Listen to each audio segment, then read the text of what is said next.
Even if you attempt to trouble us, there's hardly any loss on your part, considering it's your funds, useless to poor people with lowly lineage. I sighed as I completed the final check. You're closing your account, right? Please, go ahead, I said with a tone that seemed mocking. Their eyes, filled with clear disdain, made me feel disgusted as they stared at us. I decided it was time to give those who judge others by their upbringing a taste of their own medicine. With that thought, I smiled. My name is Tiffany, a 29-year-old office worker. Currently, I'm living a peaceful life with my mom while working. My dad passed away from an illness when I was young. His chronic illness had worsened early. My father, who was involved in various businesses, was always busy with work, out early and back late. Even so, he treasured his family time, and I have fond memories of playing with him on his days off. Mom and I were initially shocked by Dad's death, but Mom, not wanting me to feel lonely, cherished our time together. Fortunately, when Dad fell ill, he made sure with the former CEO to secure enough funds for our livelihood. Thanks to that, I was able to go to college, and both Dad's and Mom's parents were very supportive, especially my paternal grandparents, who lived nearby, took great care of me when Mom was away at work. We still go back to both sets of grandparents for holidays like Christmas and spend time together. I am who I am today thanks to the support of many people. To give back, I went to a national university and got a job at a major company. I thought about working at the bank my dad was supposed to inherit, but I chose a career I loved. As you're being told, do what you love. I've already handed the bank over, don't worry about it. Thanks to a fulfilling home environment and the freedom to dive into hobbies, I had no interest in romance. But now, at a mature age, many of my friends are married with kids. This led me to think about marriage, and that's when a certain encounter happened. I never imagined this meeting would lead to a major incident. Hey, Tiffany, aren't you interested in love, huh? That was the starting point, a question from a colleague at work. We've been close since our rookie days. You know, I have an acquaintance who's struggling to find a match. He's well-educated and handsome. You're highly educated too, Tiffany. Maybe you'd like to meet him. I've always thought it's a waste for someone as eloquent as you, Tiffany. There are even a few people in the office who are after you. She has a wide network and always shares various stories. She's living with her boyfriend, whom she met at a party, and seems very happy. She's quite concerned about my lack of romantic involvement. I had even consulted her about marriage, leading to this arrangement. A few days later, I agreed to meet a man named Teased. The rendezvous was at a cafe, and as I waited nervously, a man approached me. Tiffany? Ah, yes, nice to meet you. You're Teased, right? I said, feeling a bit anxious. Yes, thank you for today. Yosef's expression was blank as he looked me over. It felt like he was sizing me up, and I was a bit taken aback. Then, taking a seat opposite me, he quickly started the conversation. What do you do for work, Tiffany? He inquired. I work in sales at a company. I've always enjoyed interacting with people and making use of my opinions, which is why I chose sales. I find it fulfilling, and I love the moments when customers are happy with their purchases. I replied, trying to ease the tension. What's the name of your company? He asked. I told him the name of my company. Upon hearing it, Is paused for a moment, then smiled. It wasn't a pleasant smile, more like one of satisfaction. My company is quite a large enterprise with good performance. We're well trusted by our customers, he said, his tone slightly arrogant. Since he asked, I decided to return the question. What do you do, yes? At my question, Ist snorted with pride and began to boast. I work at Sunrise Bank as a department head. Sunrise Bank is a really big bank, you know. The work is tough, not something ordinary people can handle. But since my dad is the CEO and I'm the successor, it's different for me. I felt a stir in my chest at Yosef's words. I was expecting a normal response, but Yosef's aggressively toned words made me feel uncomfortable. Indeed, Sunrise Bank is a major bank. I knew about Sunrise Bank due to a certain incident, but I was surprised to learn that East worked there as a department head. Wow, that's impressive. Sunrise Bank is a big place, isn't it? I flattered Yis on purpose. I saw no need to be rude, and though I thought this would probably be our last meeting, I figured it was better to be nice. Pleased with my flattery, Yis continued to boast about himself. Honestly, talking to him was painful. He did listen to me occasionally, but always turned the conversation back to himself, even making outrageous comments about his lack of romantic prospects. I'm quite popular, but it's always people who don't match my family background or education level that come to me. I thought the problem might be his attitude, but I had already decided not to meet him again after informing my friend. As time passed, he still looked satisfied and made a suggestion. I'd really like to meet your parents, huh? But we just met today. That's exactly why parents' excellence is important, especially if we're going to date, right? Inside, I screamed. I had no intention of dating him, but he seemed oblivious to my discomfort and kept pushing forward. When are your parents in? Are you available? I'll have to discuss it with my mom. What about your dad? As Yeast pressed on, I felt a growing sense of disgust, but couldn't find the strength to cut him off. My dad passed away when I was young. At my words, Yeast narrowed his eyes. Suddenly, waiting for him to speak, Yeast just said, I see, and fell silent, pondering. Well, send me a date that works for you later. I'll adjust my schedule. No, thank you. Should we leave then? Before I could finish, Yeast stood up. It felt like talking to someone from a different world, despite my reluctance. I had given him my contact information and even discussed meeting our parents. His disdainful look upon hearing about my father's absence bothered me. In the end, we agreed to meet again with our parents. When I explained this to Mom, she smiled. Riley, maybe you were just nervous because you haven't dated before, she said reassuringly. Maybe, but the way he spoke was weird. Well, his parents will be there, right? Just say no if it doesn't feel right. I'll be there too, I replied, feeling guilty. Thanks, Mom. Sorry for dragging you into this, I apologized. Mom laughed heartily. It's okay. No need for you to feel bad. Besides, I'm curious about Sunrise Bank, so let's see how it goes. So, Yis and I've arranged a family meeting. At that time, I had no idea Yis had planned the meeting for such a shocking purpose. On the day of the meeting, we arrived at the place Yis had chosen. It was a fancy restaurant. It's a big place, isn't it? I remarked as we entered. Yes, it is, Mom agreed. Inside, our table was ready, but Yis hadn't arrived yet. We entered and waited, and shortly after the scheduled time, Yis and his family arrived. Sorry we're late. The traffic was terrible. Nice to meet you. Thank you for today. Yosef's family unapologetically took their seats. Irritated but not wanting to start a fight, I initiated the family meeting. After some time, Yosef's mom, Morgan, with a sly smile, spoke up. So, where is your father? Is he coming later? She inquired, looking around. I looked at Yis, but he just smirked dismissively and said nothing. I had already told him my dad was deceased. Morgan acted as if she didn't know, despite having agreed to meet our families. Mom quickly responded. In my stead, my husband passed away from illness when Tiffany was young. So today, I'm here as her mother, Mom responded with a calm smile. In contrast, Morgan raised her voice in an exaggerated manner. Oh my, Tiffany is from a single-parent family. Her words took me aback. Even after explaining that my father had passed away from illness, her tone clearly carried malice. Being from a single-parent family, life must be quite hard, huh? But she graduated from a public university. That's commendable, right? Really, but still, being from a single-parent family, wouldn't dating her be complicated? Ye's family's conversation left Mom and me utterly dumbfounded.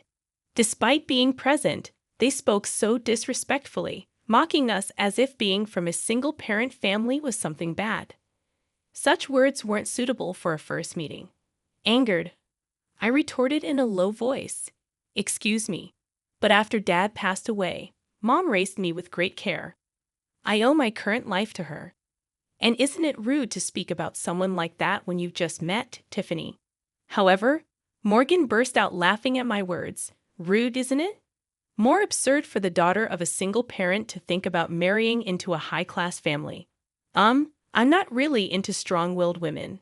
This is pointless. There's no getting through to them. Thinking this, I just stared at them in disbelief.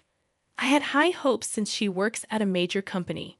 Well, you'll eventually carry on Sunrise Bank, so maybe she's not quite at your level. As they hurled more insults, I felt no need to listen anymore. Trembling with anger, Mom glared at them. Did you invite us here today just to look down on us? I've heard from Tiffany about the other day. You're enjoying berating us for being a single-parent family, aren't you? Her words took me aback. Even after explaining that my father had passed away from illness, her tone clearly carried malice. Being from a single-parent family, life must be quite hard, huh? But she graduated from a public university. That's commendable, right? Really, but still, being from a single-parent family, wouldn't dating her be complicated? His family's conversation left Mom and me utterly dumbfounded. Despite being present, they spoke so disrespectfully, mocking us as if being from a single-parent family was something bad. Such words weren't suitable for a first meeting. Angered, I retorted in a low voice, "Excuse me, but after Dad passed away, Mom raised me with great care. I owe my current life to her. And isn't it rude to speak about someone like that when you just met, Tiffany?" However, Morgan burst out laughing at my words. Rude, isn't it? More absurd for the daughter of a single parent to think about marrying into a high-class family. I'm not really into strong-willed women. This is pointless. There's no getting through to them. Thinking this, I just stared at them in disbelief. I had high hopes since she works at a major company. Well, you'll eventually carry on Sunrise Bank, so maybe she's not quite at your level. As they hurled more insults, I felt no need to listen anymore. Trembling with anger, Mom glared at them. Did you invite us here today just to look down on us? I've heard from Tiffany about the other day. You're enjoying berating us for being a single-parent family, aren't you? It was the first time I heard her speak so sternly. Please stop with the accusations. It was just a little teasing, right? No one feels good being mocked, and all your remarks are condescending. We have no intention of listening to this any further. E's family looked displeased at Mom's clear statement. Presumptuous for commoners, huh? Indeed, that may be the case, but this has made up my mind. E's family looked briefly surprised at Mom's words, then burst into laughter. They seemed to be thinking, what can you possibly do?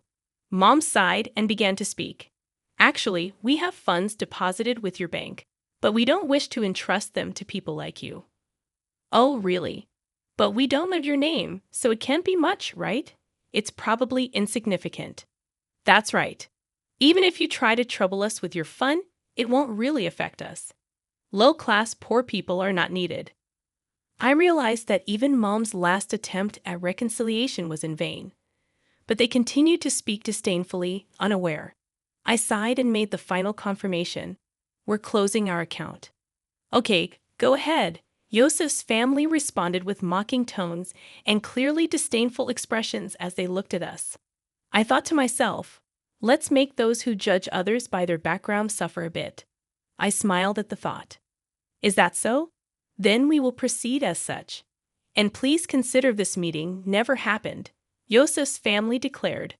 Of course, I replied calmly, knowing we had no intention of marrying into a family with such prejudices. Well then, we will take our leave now, Mom, and I stood up. Oh, don't worry about today's bill. It's too expensive for you, they remarked. Is that so? Well then, with that, our family meeting ended. Later, I made a phone call. Weeks later, my mobile phone was flooded with calls from Yes. Of course, I had anticipated this and had no intention of answering. It was their own responsibility. I immediately blocked the number. A few days later, I received a call from Grandpa Kyle.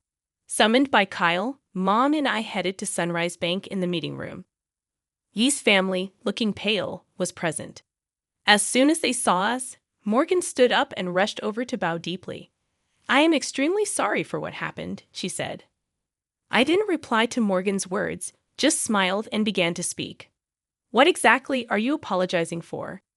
At my words, Morgan bit her lip hard, trembling with anger. "That's understandable.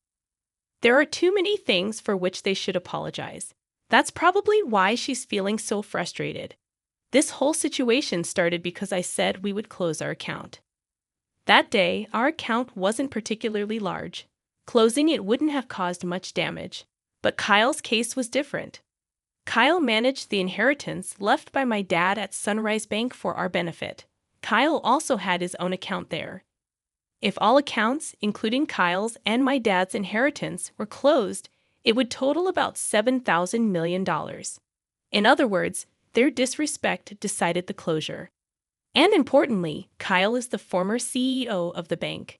Dad was supposed to take over the bank but passed away young, so the position went to Scott. I didn't know that Tiffany was related to the former CEO, Scott. Looking anxious, Yosef pleaded as if making an excuse. But that's no excuse. Even if they didn't know, their prejudice against our family is their own fault. "You mean, if we were relatives, you would have treated us differently?"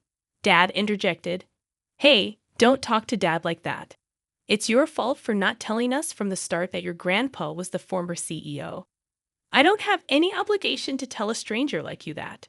Besides, you were the one who started it and made fun of us, remember?"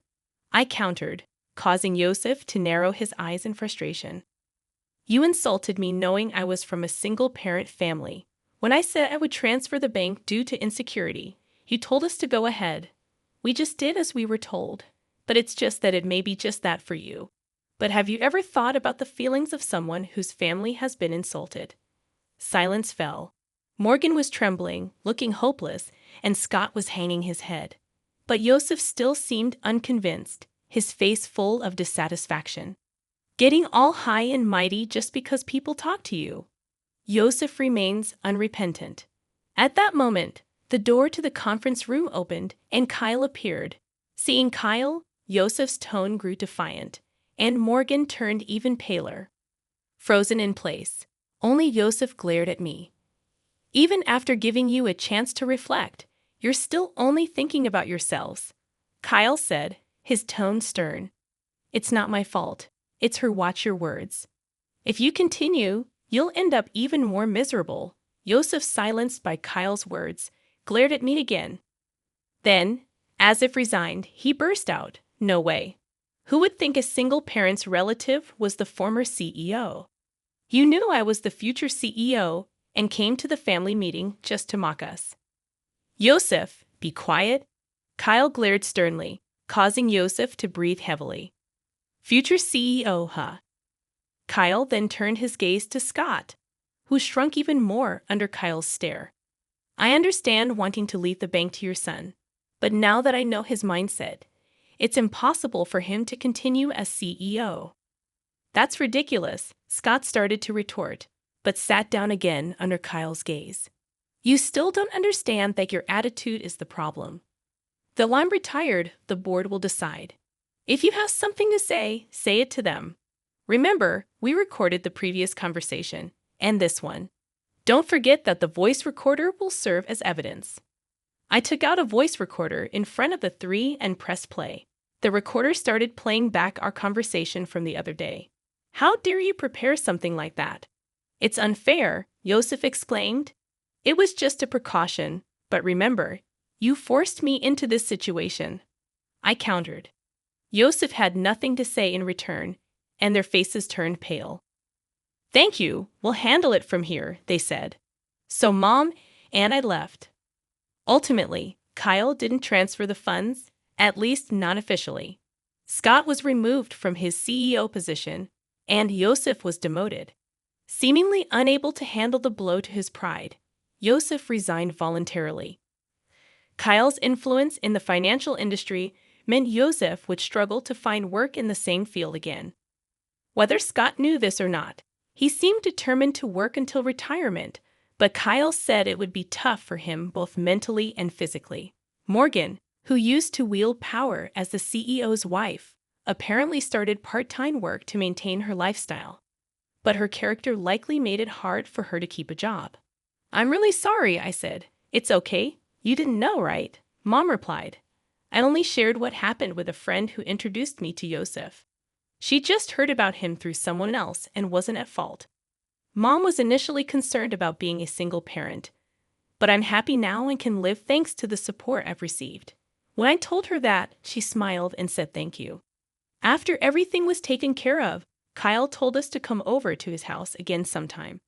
I'm really grateful for Kyle's help in resolving the situation. He was tough, but I'm happy now, so it's okay. I have some good news for you, Mom said one day. Really? It's not about dating again, is it? I teased. It's a friend of my boyfriend this time. He's definitely a good guy. I'm not interested in dating right now, but I'm satisfied with my current life. I want to keep cherishing those who support me. And maybe someday I'll meet someone I really click with.